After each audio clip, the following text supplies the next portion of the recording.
Hello, and welcome to today's video where we'll be delving into the fantastic feature of Quick Reply. Let's get started by opening WhatsApp web with the Eazybe extension already installed.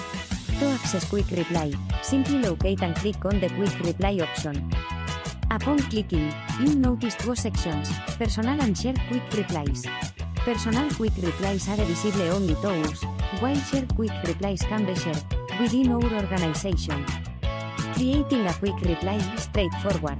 Click on Add, give your message a name, such as Good Morning, and write the message content. You can even attach files if needed. Once done, click on Create, and your quick reply is ready to use.